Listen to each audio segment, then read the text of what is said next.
வணக்கம் வாசகர் நண்பர்களே. இன்று நாம் கேட்கப் போவது சார்வாகன் அவர்கள் எழுதிய உத்தியோக ரேகை என்னும் சிறுகதை. பிச்சுமணி என்ன பண்றார் இப்போ? நான் வீட்டுக்கு வந்ததும் கேட்டேன். அவன் போய் 4-5 மாசம் ஆகியிருக்குமே என்றாள் அம்மா. அவளுக்கு எப்போதுமே பிச்சுமணியை பிடிக்காது. ஏன் என்று கேட்டால் சரியாக பதில் சொல்ல மாட்டாள். அவனா பெரிய தகல்பாஜியாச்சே, ஆட்டை தூக்கி மாட்டில் போடுறதும் மாட்டை தூக்கி ஆட்டில் போடுறதும் அவன் காரியம் யாருக்குமே புரியாதே, ஜக புரட்டான் என்று தான் சொல்வாள். இன்றைக்கு பஸ்ஸிலே கருப்பாக கச்சலாக நரை மயிர் விளிம்பு கட்டின வழுக்கை தலையுடன் உள் ஒதுங்கியிருந்த மோவாயில் பஞ்சு ஒட்டின மாதிரி அரும்பியிருந்த மீசை தாடியுடனும் புகையிலை தாம்பூலம் அடக்கி வைக்கப்பட்டு துருத்தி கொண்டிருந்த இடது கன்னம், முழங்கைக்கு கீழே தொங்கும் ஆபாரம், தட்டுச்சுற்று வேட்டி, ஜமக்கால பையுடன் இருந்த ஒருத்தரை பார்த்தேன். அசப்பிலே பிச்சுமணி போலவே இருந்தார். வாய்விட்டு கூப்பிட்டிருப்பேன். அதுக்குள்ளே இது வேற ஆள் என்பது புலனாகவே சும்மா இருந்து விட்டேன். அந்த ஞாபகத்திலேதான் வீட்டுக்கு வந்ததும் அம்மாவை கேட்டேன். அவர் காலமாகிவிட்டார் என்று அம்மா சொன்னதும் எனக்கு தூக்கி வாரி போட்டது. அடப்பாவமே என்றேன். என்ன பாவம் வேண்டி கிடக்கு? கட்டின பெண்டாட்டியை தள்ளி வச்சுட்டு அவள் வயிறெறிஞ்சு செத்தா. பெத்து போட்ட அம்மா தொண்டு கிழம். அவளை என்னடான்னா, வீட்டில் பொம்மநாட்டி யாரும் இல்லை, நானும் ஊரா போகணும், இங்கே நீ இருந்தா சரிப்பட்டு வராது, சுலோச்சனா வீட்டில் போய் இருந்துடுன்னு விரட்டினா. அவளுக்கு கொல்லி வைக்கிறதுக்கு கூட கிடைக்கல. அவன் ஒன்றும் கஷ்டப்பட்டு சாகலை, சுகமாக வாழ்ந்து சுகமாக தான் செத்தான். ஒரு நாள் விழுப்புரமோ உளுந்தூர்பேட்டையோ அங்கே எங்கேயோ ஒரு ஹோட்டலில் ராத்திரி சாப்பிட்டுட்டு படுத்தானா. காத்தால எழுந்திருக்கல, அவ்வளவுதான். அம்மாவுக்கு ஒரே கோபம். பிச்சுமணி பேர் எடுத்தாலே அவள் அப்படித்தான். அப்புறம் என்ன? ஹோட்டல்காரன் வந்து கண்டுபிடிச்சான். பைய கிளறி அட்ரஸ் கண்டுபிடிச்சு நானுவுக்கு தந்தி அடித்து ஃபோன் பண்ணான். அவனும் சாமாவும் போய் படாத பாடுபட்டு டாக்டருக்கும் போலீஸுக்கும் டாக்ஸிக்கும் பணத்தை வாரி கொடுத்து ஊருக்கு எடுத்துட்டு போய் கொல்லி வச்சா. சாம்பலார் வரைக்கும் அவனால் யாருக்கு என்ன சுகம் என்று சொன்னாள் அம்மா. அவர் எங்கே விழுப்புரத்துக்கும் உளுந்தூர்பேட்டைக்கும் போய் சேர்ந்தார் என்று கேட்டேன் நான். அவனுக்கு வேற வேலை என்ன? ஏதாவது பிள்ளை தேடிக்கிண்டு போயிருப்பான் என்று அம்மா அசுவாரஸ்யமாக சொல்லிவிட்டாள். இதை கேட்டதும் பிச்சுமணிக்கு கல்யாணத்துக்காக 1/2 டஜன் பெண்கள் காத்து கிடக்கின்றன என்று நினைத்துவிடப் போகிறீர்கள். விஷயமே வேறே. எனக்கு பிச்சுமணியை ரொம்ப தெரியாது. அவருக்கு 60 வயசுக்கு குறைவிருக்காது. வேலையிலிருந்து ஓய்வு பெற்று கொண்டு விட்டார். ஒரே ஒரு பையன் இருக்கிறான். இவ்வளவுதான் தெரியும். அவர் என்ன வேலை செய்தார் என்றும் எனக்கு தெரியாது. அம்மாவுக்கும் தெரியாது. என்னமோ கமிஷன் ஏஜென்ட், ஊரா சுத்திர உத்தியோகம் என்று துச்சமாக சொல்லிவிடுவாள். பிச்சுமணி விஷயத்தில் அவர் ஓய்வு பெற்ற பெண்ணும் ஊராய் அலைவது மாத்திரம் என்ன காரணத்தாலோ நிற்கவில்லை. எப்போதும் யாரையாவது யாருக்காவது ஜோடி சேர்த்துவிட முயற்சி செய்தபடி இருப்பார் என்று மாத்திரம் கேள்விப்பட்டிருக்கிறேன். இத்தனைக்கும் நான் அறிந்தவரை அவர் ஒன்றும் இன்பமான இல்லற வாழ்க்கை நடத்தினதில்லை. 10-15 வருஷங்களுக்கு முன்னாலேயே முதல் நான் அவரை சந்தித்த போதே அவருடைய மனைவி உயிருடன் இல்லை. எப்போதாவது 3-4 வருஷத்துக்கு ஒரு முறை அவரை ஏதாவது கல்யாணத்தில் நான் சந்தித்தாலே அதிகம். ஒரே ஒரு முறைதான் அம்மனிதரின் உள்ளே இருக்கும் உண்மை மனிதனை சில நிமிடங்கள் நேருக்கு நேர் பார்த்து உணர முடிந்தது. அந்த சமயம் எனக்கு ரொம்பவும் தர்ம சங்கடமாக போயிற்று. இப்போது நினைத்து பார்த்தால் பரிதாபமாக இருக்கிறது. 6 வருஷத்துக்கு முன்னால் என் தூரபந்து ஒருவரின் கல்யாணத்துக்கு போயிருந்தேன். கல்யாணம் கோயமுத்தூரில் நடந்தது. அங்கே போன பிறகுதான் மாப்பிள்ளைக்கு என்னவோ முறையில் பிச்சுமணி நெருங்கிய உறவினர் என்பது எனக்கு தெரிய வந்தது. காலையிலே என்னை பார்த்ததுமே பிச்சுமணி சந்தோஷத்தோடு என்னை வரவேற்று குஜலம் விசாரித்தார். அதே சமயம் அவர் எனக்காக கிளியாட்டம் ஒரு பெண்ணை பார்த்து வைத்திருந்ததாகவும், ஆனால் நானோ எல்லாரையும் ஏமாற்றிவிட்டு அவருக்கும் வேறு யாருக்கும் சொல்லாமல் என் கல்யாணத்தை முடித்து கொண்டு விட்டேன் என்றும் குற்றம் சாட்டினார். 2 லட்சம் ரூபா வருமான ஆஸ்தி வேற போச்சே என்று கூறி எனக்காக அங்கலாய்த்துக் கொண்டார். எனக்கு சிரிப்பு வந்ததே தவிர வேறென்ன செய்வது என்று தெரியவில்லை. எதையோ சொல்லி தப்பித்துக் கொண்டேன். முகூர்த்தம், சாப்பாடு எல்லாம் முடிந்ததும் கல்யாண மண்டபத்தின் மாடியில் ஒதுக்குப்புறமாக இருந்த ஓர் அறையில் தூங்கப் போய்விட்டேன். ஒரு குட்டி தூக்கம் போட்டு எழுந்திருந்தபோது மணி 3 விட்டிருந்தது. தூக்கம் கலைந்து விடவே கீழே என்ன நடக்கிறது என்று பார்க்கலாம் என்று இறங்கி வந்தேன். கல்யாணக்கூடம் வெறிச்சென்று இருந்தது. ஒரு பக்கம் விரித்திருந்த கசங்கி மடிப்பேறின ஜமக்காலத்தில் ஒரு மூலையில் இடுப்பில் ஒரு கயிறு மாத்திரமே அணிந்து மற்றபடி வெறும் மேனியுடன் குழந்தை குப்புறப்படுத்து நீந்துவது போல மாறு கை மாறு காலை நீட்டி மடக்கின நிலையில் தூங்கிக் கொண்டிருந்தது. மண்டபத்தின் வாயிலில் துவாரபாலகர்களைப் போல நிறுத்தி வைக்கப்பட்டிருந்த வாழை மரங்களின் இலைகளை தின்ன ஒரு சிவந்த மாடு எட்டி எட்டி முயற்சி செய்தது. முகூர்த்தத்துக்கு பெரிய மனிதர்கள் யாராவது வந்தால் உட்காருவதற்காக ஒரு பக்கத்தில் போடப்பட்டிருந்த சோஃபாவில் யாரோ ஒருவர் முதுகை காட்டியபடி முழங்காலை மடக்கி குரட்டை விட்டு தூங்கிக் கொண்டிருந்தார். இன்னொரு மூலையில் பளிச்சென்று நீலமும் பச்சையும் சிவப்பும் மஞ்சளுமாக பட்டுச் சேலையும் தாவணியும் உடுத்தியிருந்த இளம் பெண்கள் 6-7 பேர் கூடி குசுகுசுவென்று பேசி சிரித்துக் கொண்டிருந்தார்கள். அவர்கள் பேச்சிலும் சிரிப்பிலும் கலந்து கொள்ளாமலும் அதே சமயம் அவர்களை விட்டு அகலாமலும் சுற்றி சுற்றி வட்டமிட்டுக் கொண்டிருந்தனர் சில வாலிபர்கள். எல்லாருமே கொஞ்சம் கர்நாடகமோ அல்லது நிஜமாகவே ஒருத்தருக்கொருத்தர் பரிச்சயமில்லையோ. ஒட்டுமொத்தத்தில் இருபால் இளைஞர் கூட்டத்தில் இருக்க வேண்டிய கலகலப்பை அங்கே காணவில்லை. சரி, நாம் தாம் கொஞ்சம் கலகலப்பை ஏற்படுத்தலாமே என்ற எண்ணத்தில் பேசி சிரித்துக் கொண்டிருந்த பெண்கள் கூட்டத்துக்கு சென்று அவர்களுடன் உட்கார்ந்து கொண்டேன். அவர்கள் எல்லாரும் உடனே மௌனமாயினர். அந்த கூட்டத்தில் நளினிதான் எனக்கு தெரிந்தவள், என் சிற்றப்பாவின் கடைசி மகள். அவள் கையில் புது மாதிரியாக மருதாணியோ அல்லது வேறேதோ புத்தம்புது வண்ண கலவை சாயமோ பூசிக்கொண்டிருந்தாள். நளினி, உன் கையை காட்டு பார்ப்போம் என்றேன். அவள் கையை நீட்டினாள். நான் பார்த்து கொண்டிருந்தபோது மூக்கு கண்ணாடி அணிந்த இன்னொரு பெண், ஏமாமா, உங்களுக்கு ரேகை பார்க்க தெரியுமா என்று கேட்டாள். ஓ, தெரியுமே என்று சொன்னபடியே நளினியின் கைரேகைகளை பார்க்க ஆரம்பித்தேன். உண்மையில் எனக்கு ரேகை சாஸ்திரத்தில் நம்பிக்கையே கிடையாது. 14-15 வயசில் சில புத்தகங்களை படித்திருந்தேன் என்பது என்னவோ வாஸ்தவம்தான். ஆனால் இப்போது 20 வருஷத்துக்கு மேலாயிற்றே. இருந்தாலும் ஒரு யுவதி கேட்கும்போது, எனக்கு தெரியாது, ரேகையாவது சாஸ்திரமாவது எல்லாம் வெறும் ஹம்பக் என்று சொல்ல மனம் வரவில்லை. இதையெல்லாம் யோசிப்பதற்கு முன்னாலேயே வாய் முந்திக் கொண்டு ஓ தெரியுமே என்று சொல்லிவிட்டது. மூக்கு கண்ணாடிக்காரி என்னை விடாமல், அப்போ என் கையை பாருங்களேன் என்று சொன்னபடி தன் இடக்கையை நீட்டினாள். நான் சிரித்துக்கொண்டே அவள் கையை பற்றி ரேகை பார்க்க ஆரம்பித்தேன். கைரேகைகளை கவனித்து பார்ப்பவன் போலவும் பிறகு உச்சிமேட்டை பார்த்து கணக்கு போடுவது போலவும் கொஞ்ச நேரம் பாசாங்கு செய்துவிட்டு, நீ கொஞ்சம் சோம்பேறி, கெட்டிக்காரிதான், ஆனா உடம்ப வளைச்சு வேலை செய்ய உன்னால் ஆகாது, மூளை இருக்கு, நல்லா படிப்பு வரும் என்று கூறி அவள் முகத்தையும் மற்றவர்கள் முகத்தையும் பார்த்தேன். கூட இருந்த தோழிகளில் ஒருத்தி கொல் என்று சிரித்து விட்டாள். ரொம்ப ரைட் மாமா, நீங்க சொல்றது. வீட்டில் ஒரு துரும்ப கூட அசைக்க மாட்டா, காலேஜில் எல்லாத்துலேயும் முதல்ல வருவா என்று சொல்லி என்னை உற்சாகமூட்டினாள். உடனே அந்த பெண்கள் கூட்டத்தில் என் மதிப்பு உயர்ந்து விட்டது.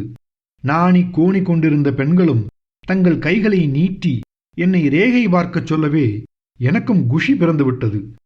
நானும் ஒவ்வொருத்தையின் கையாக பார்த்து தமாஷாகவும் சமயோசிதமாகவும் எனக்கு தோன்றியபடியெல்லாம் சொல்லிக் கொண்டிருந்த போது, அடே, உனக்கு ரேகை பார்க்கவும் தெரியுமா என்று ஒரு குரல் கேட்டது. நான் திடுக்கிட்டு நிமிர்ந்தேன். பிச்சுமணி நின்று கொண்டிருந்தார். எனக்கு என்னவோ போலாகிவிட்டது. கூச்சமாக கூட இருந்தது. அத்தனை பெண்களின் நடுவே நான் உட்கார்ந்து கொண்டு அவர்களுடைய கையை தொட்டு சிரித்து பேசிக் கொண்டிருந்ததை பிச்சுமணி பார்த்து விட்டாரே என்று வெட்கமாயிற்று. அவசரமாக எழுந்து, அதெல்லாம் ஒண்ணுமில்லை, எனக்கு தெரியாது என்று சொன்னபடி வெளியேற எத்தனித்தேன். அவர் என் பின்னாலேயே வந்தார். நோனோ, அதெல்லாம் பரவாயில்ல. டேய் நானு, இங்கே வாடா. நீ கொஞ்சம் நானுவின் கையை பாரேன் என்று நானுவுக்கும் எனக்கும் உத்தரவிட்டார். நானு யார் என்று கேட்டேன். நானும் உனக்கு தெரியாதா? என்னுடைய பிள்ளை, ஒரே பிள்ளை, பிரின்ஸ் ஆஃப் வேல்ஸ், ஐவேஜுக்கு வாரிசு. ஆனால் நான் தான் ராஜா இல்லை, ஐவேஜும் இல்லை என்று எனக்கு சொல்லிவிட்டு, டேய் நானு, இங்கே வாடா, வெக்கப்படாத என்று தம் புத்திரனுக்கு தைரியம் ஊட்டினார். மறுபடியும் என்னை பார்த்து, அவன் கையை கொஞ்சம் பார்த்து பலன் சொல்லேன் என்றார். எனக்கு தர்ம சங்கடமாகிவிட்டது. உண்மையை ஒப்புக்கொள்வதுதான் உத்தமம் என்று எனக்கு பட்டது. இதை பாருங்கோ, எனக்கு ரேக சாஸ்திரமும் தெரியாது, ரேக ஜோசியம் ஆரூடம் இதிலெல்லாம் நம்பிக்கையும் கிடையாது. என்னமோ கொஞ்சம் நேரத்தை குஷியா கழிக்கலாம் என்று ரேகை பார்க்கறதா சொன்னேனே தவிர எனக்கு ரேகை பார்க்கவே தெரியாது என்று சொல்லி அத்துடன் நிறுத்தாமல் விஷமமாக சிரிப்பதாக பாவனை செய்து, ரேகை பார்க்கறதா சொன்னாதானே இந்த பெண்கள் கையை தொட என்ன விடுவாங்க என்றேன். எதையாவது சொல்லி தப்பித்துக் கொண்டாக வேண்டுமே. அவர் என்னை விடுவதாக இல்லை. நோனோ, அதெல்லாம் பரவாயில்ல, நான் தான் பார்த்தேனே, நீ ரொம்ப நன்னா ரேகை பார்க்கறத. ஏ குட்டிகளா, நீங்களே சொல்லுங்கோ, இவர் நன்னா ரேகை பார்த்தாரோ இல்லையோ என்றார் என்னிடமும் அந்த குட்டிகளிடமும். அந்த பைத்தியங்கள் என்னை பழிவாங்க வேணுமென்றோ அல்லது உண்மை என்று அவர்கள் நம்பினதாலோ ஒரே குரலாக, அவர் நன்னா பார்க்கிறார் மாமா, ரகசியத்தெல்லாம் கூட கண்டுபிடிச்சிடுறார் என்று கூவின. எனக்கு எரிச்சலாக வந்தது. அவ்வளவு அழகாகவும் லட்சணமாகவும் படித்தும் இருக்கிற அந்த பெண்கள் இவ்வளவு முட்டாள்களாகவும் இருப்பார்கள் என்று நான் துளிக்கூட எதிர்பார்க்கவில்லை. அவர்களை கோபத்தோடு முறைத்து பார்த்தேன். அப்போது பிச்சுமணி, பாத்தியா இதுகள் சொல்றத, ரொம்ப பிகு பண்ணிக்கிறேன் என்கிட்ட கூட என்று செல்லமாக கடிந்து கொண்டார். நானும் விடாப்பிடியாக இருந்தேன். இல்ல, நிஜமாவே எனக்கு ரேகை பார்க்க தெரியாது என்றேன். அந்த பெண்களோ கலகலவென்று சிரித்துக்கொண்டு பிச்சுமணியை நோக்கி, அவர் பொய் சொல்றார் மாமா, நீங்க நம்பாதீங்க, நிஜமா தான் சொல்றோம், ரொம்ப நன்னா ரேகை பார்க்கிறார் என்றார்கள். இதற்குள் நானுவும் வந்துவிட்டான். சுற்றி சுற்றி மோப்பம் பிடித்துக் கொண்டிருந்த இளவட்டங்களில் அவனும் ஒருவன். டேய் நானோ, சாருக்கு நமஸ்காரம் பண்ணுடா என்று பிச்சுமணி உத்தரவிட்டதும் உடனே தரையில் விழுந்து ஒரு நமஸ்காரம் செய்தான். எனக்கு எரிச்சல் தாங்கவில்லை. யாரையும் யாரும் விழுந்து நமஸ்கரிப்பது என்பது எனக்கு கொஞ்சம் கூட பிடிக்காத விஷயம். ரேகை, ஜோசியம், ஆரூடம் முதலான வருங்காலத்தை முன்னதாக கண்டுபிடித்து சொல்வதற்காக கூறும் சாஸ்திரங்கள் எல்லாம் வெறும் புரட்டு என்பது என் திடமான அபிப்பிராயம். சும்மா விளையாட்டுக்கு என ஆரம்பித்தது இந்த மாதிரி வினையாக போய்க் கொண்டிருக்கிறதே என்கிற ஆத்திரம் வேறு. முட்டாள் பெண்களையும் ரேகை சாஸ்திரத்தையும் தந்தை சொல் தட்டாத தனையர்களையும் பிச்சுமணியையும் மனதார சபித்துக்கொண்டே அவரை ஒதுக்குப்புறமாக சற்று தள்ளியிருந்து பெரிய தூண் அருகில் அழைத்துச் சென்றேன். தூணை அடைந்ததும் குரலை தாழ்த்தி கொண்டு, நிஜமாவே சொல்றேன், எனக்கு ரேகை பார்க்கவும் தெரியாது, அதுல நம்பிக்கையும் கிடையாது. சும்மா பொழுதுபோக தமாஷா ரேகை பார்க்குற மாதிரி நடிச்சேனே தவிர வேறொன்றுமில்லை, அவ்வளவுதான் என்றேன்.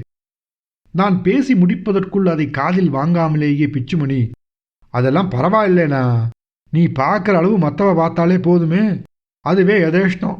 நீ நம்ப வேண்டாம், உன்னை யார் நம்ப சொல்றா? நான் நம்புறேன், அவ்வளவுதானே வேண்டியது என்றார்.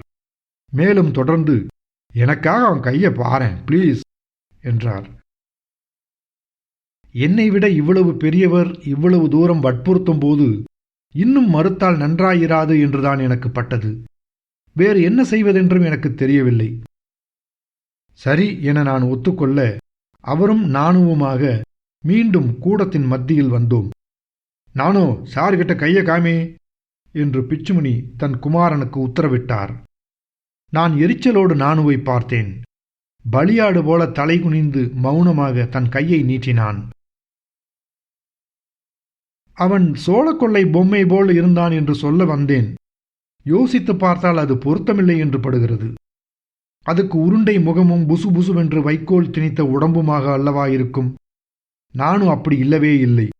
கச்சல் வாழைக்காய் போல, இன்னும் சொல்ல போனால் பழைய பாத்திரக் கடையில் நெடுநாளாக மூளையில் கேட்பாரற்று அழுக்கேறி நசுங்கி கிடக்கும் பித்தளை பாத்திரம் போல இருந்தான்.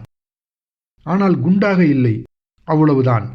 சட்டை போட்டு மார்பு கூட்டை மறைத்திருந்தாலும் கண்ணுக்கு தெரிந்த முழங்கை, முன்கை, மணிக்கட்டு, கழுத்து, முகம் இத்தியாதிகளை பார்த்தாலே ஆள் ஒன்றும் பயில்வான் இல்லை என்பது தெள்ளத் தெரிந்தது. முகத்தில் கண்களும் கருத்து போயிருந்த உதடுகளும் தான் பெரிசாயிருந்தன. கன்னம் குழி விழுந்திருந்தது. கை விரல்கள் சப்பானி கயிற்றைப் போல இருந்தன.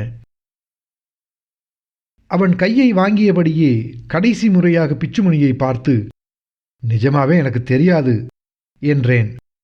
அவர் மாத்திரம் அன்று ஆசையினால் குருடாக்கப்படாமல் இருந்திருந்தால் என் முகபாவத்திலிருந்தே நான் படும் பாட்டையும் சும்மா ஒப்புக்குச் சொல்லவில்லை, உண்மையைத்தான் சொல்கிறேன் என்பதையும் தெரிந்து கொண்டிருப்பார். பரவாயில்ல, தெரிஞ்சதை சொல்லு, அது போதும் என்றார் அவர். வேறு வழியில்லாமல் நான் நானுவின் கையை பார்க்க ஆரம்பித்தேன். நுனியில் மஞ்சள் கரை ஏறியிருந்த ஆள்காட்டை விரலையும் நடுவிரலையும் தரிக்கப்படாமல் அழுக்கை சுமந்து கொண்டிருந்த நகங்களையும் தவிர வேறொன்றையும் காண கிடைக்கவில்லை. தேக சௌக்கியம் அவ்வளவாக இருக்காது, ஜஸ்ட் வீக், ஆனால் உயிருக்கு ஒன்றும் ஆபத்தில்லை என்று ஆரம்பித்து எனக்கு தோன்றியதையெல்லாம் சொல்லலுற்றேன். பெரிதாயிருந்தாலும் உயிர்களையே இல்லாமல் பாதி மூடினபடி வெள்ளாட்டுத் தலையின் கண்ணைப் போலிருந்த அவன் கண்களும் நான் சொல்வதைக் கேட்டு உயிர் பெறத் தொடங்கின. பிச்சுமணி நின்றபடியே தலையை ஆட்டி ஆட்டி நான் சொல்வதையெல்லாம் ஆமோதித்து என்னை ஊக்குவித்துக் கொண்டிருந்தார். சுற்றி வளைத்து ஜோடனை செய்து என்னென்னமோ சொன்னேன். அவனது உடல்நிலை, புத்தி கூர்மை, அழகு கலைகளில் அவனுக்கு இருந்த அபிமானம், கலைத்திறன், அவன் பிறருடன் பழகும் சுபாவம், 52ஆம் வயசில் அவனுக்காக காத்திருக்கும் மலைபோல் வந்து பனிபோல் விலகிப் போகும் ஆயுள் கண்டம், புத்திரபாக்கியம் என்றெல்லாம் சொன்னேன். கடைசியில் வேறொன்றும் சொல்வதற்கில்லை என்று ஆனபோது, இவ்வளவு போதுமே, இதுக்கு மேலே எனக்கு ஒன்றும் தெரியலே என்றேன். பிச்சுமணி தொண்டையை கனைத்துக் கொண்டார். நான் தலை நிமிர்ந்து பார்த்தேன். அவர் திருப்தி அடையவில்லை என்பது அவர் முகத்திலிருந்தே தெரிந்தது. நான் கேட்கிறேனேன்னு கோச்சிக்காத, உத்தியோக பாக்கியம் எப்படி என்றார் கொஞ்சம் கம்மின குரலில். ஏன், நல்லாத்தான் இருக்கு என்றேன் நான் பட்டும் படாமலும். உத்தியோக ரேகை தீர்க்கமா இருக்கா பார்த்து சொல்லேன். BA பாஸ் பண்ணிட்டு 4 வருஷமா உட்கார்ந்துட்டு இருக்கான். ஊரெல்லாம் சுற்றி பார்த்துட்டேன், கேட்காத இடமில்லை, பார்க்காத ஆள் இல்லை, காலை பிடிச்சி கெஞ்சாத குறைதான்.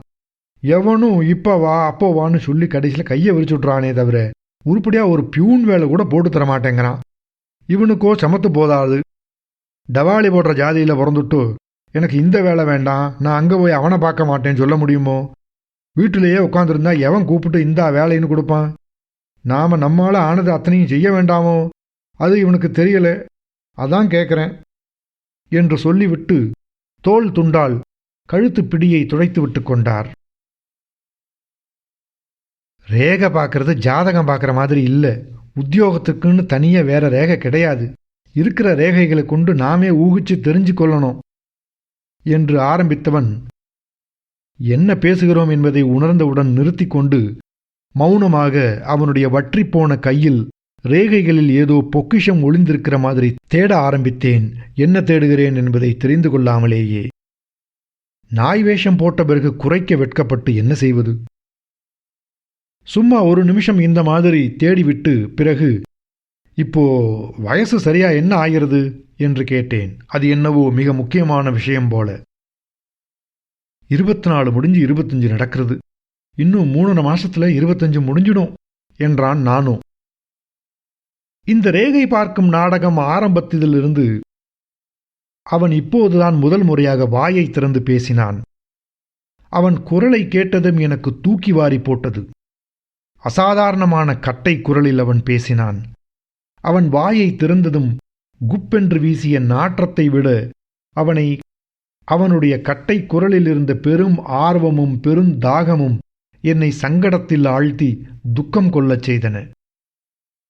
மேலும் ஒரு நிமிஷத்தை ஏதோ கணக்கு போடுவது போல கழித்து கடைசியாக, இன்னும் 6-7 மாசம் ஆகும் வேலைன்னு கிடைக்க, 26ஆம் வயசின் முன்பகுதியிலோ அல்லது நடுவிலேயோ தான் வேலையாகும், அதுக்கப்புறம் ஒரு கஷ்டமும் இருக்காது என்று சொல்லிவிட்டு என்னை காத்துக்கொள்ள, அப்படின்னு தான் நான் நினைக்கிறேன் என்றேன். அதுக்கும் மேற்கொண்டு அவர்களை ஏமாற்ற எனக்கு விருப்பமில்லை. காஃபி ரெடி ஆயிடுத்தான்னு பார்த்துட்டு வரேன் என்று சொன்னபடி அவ்விடம் விட்டு கிளம்ப ஆயத்தம் செய்தேன். பிச்சுமணி விடவில்லை.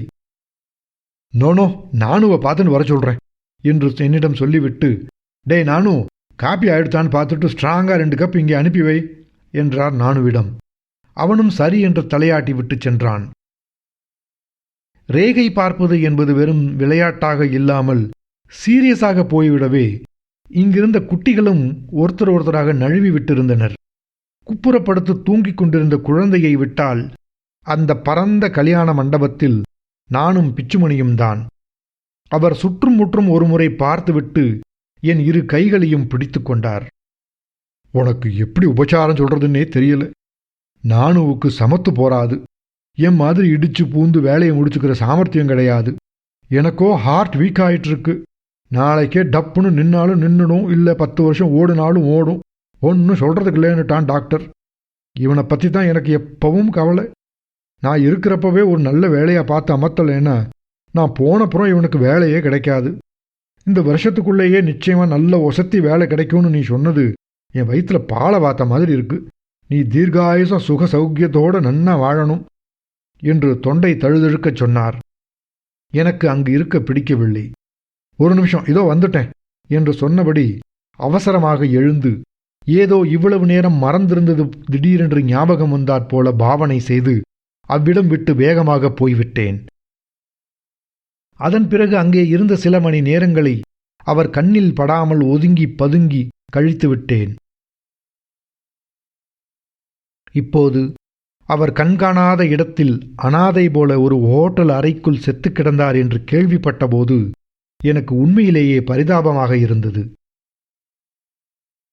அவர் எதுக்கு பிள்ளை தேடி போனார்? எனக்கு தெரிஞ்சவரை அவருக்கு நானும் ஒருத்தன்தானே. அவருக்கு பெண் இருக்கா என்ன என்று நான் அம்மாவை கேட்டேன். அவனுக்கு ஏது பெண்? நானும் ஒருத்தன்தான். இருக்கிற பிள்ளைக்கு நல்ல இடமா பார்த்து கல்யாணம் பண்ணி வைக்க மாட்டானோ? ஆனா இன்னைக்கு தான் அவன் தான் குடும்பத்துக்குன்னு ஒரு துரும்பை எடுத்து அந்த பக்கத்துலேருந்து இந்த பக்கம் வச்சிருக்கான். பின்ன யாருக்காக பிள்ளை தேடி அலைஞ்சார் இவர்? ஓ, அந்த கதை உனக்கு தெரியாதா? சொல்றேன் கேளு என்று ஆரம்பித்தாள் அம்மா. பிச்சுமணி ஒரு பெரிய ஆபீசரிடம், அவர் என்ன ஆபீசர் என்று அம்மாவுக்கு தெரியவில்லை, நானுவுக்காக வேலை கேட்டு போனாராம். வேலை வாங்கி கொடுத்தால் தன் பெண்ணை நானுவுக்கு கல்யாணம் செய்து வைக்க ஒத்துக்கொள்ள வேணும் என்று அந்த ஆபீசர் சொன்னாராம். பிச்சுமணியும் ஒப்புக்கொண்டு விட்டார். வேலை கிடைத்த பிறகு நானுவிடம் விஷயத்தை சொல்லியிருக்கிறார். அவன் மறுத்து விட்டானாம். என்னென்னவோ சொல்லியிருக்கிறான். பெண் அழகா இல்லை, கண் 1.5, குரல் நன்றாக இல்லை, இப்படியெல்லாம் சொல்லி மாட்டவே மாட்டேன் என்று விட்டான். பிச்சுமணியும் அவனை சரி செய்ய பார்த்தார். அவன் ஒப்புக்கொள்ளவே இல்லை. மாறுகண்ணுன்னு அதிர்ஷ்டம்.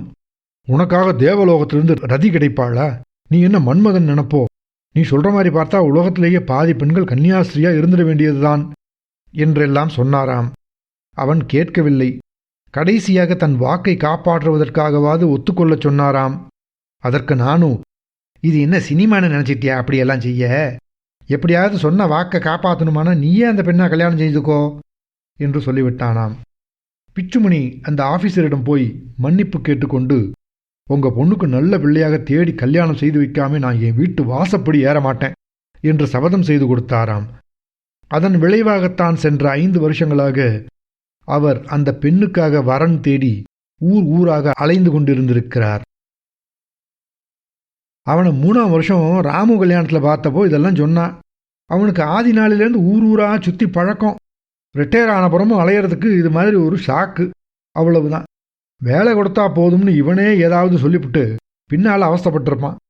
ஏன்னா அவன் சொல்றதை நம்பிட முடியாது. 1ன்னா 100 என்று முடித்தாள் அம்மா. பிச்சுமணியை யார் நம்பினாலும் நம்பாவிட்டாலும் நான் நம்பத் தயார். என்னுடைய ரேகை ஜோசியம் பலித்துவிட்டது பற்றி எனக்கு சந்தோஷம்தான். நானுவுக்கு எப்போது கல்யாணமாகும் என்று என்னை அவர் அன்று கேட்காமல் இருந்தது பற்றி எனக்கு அதைவிட சந்தோஷம்.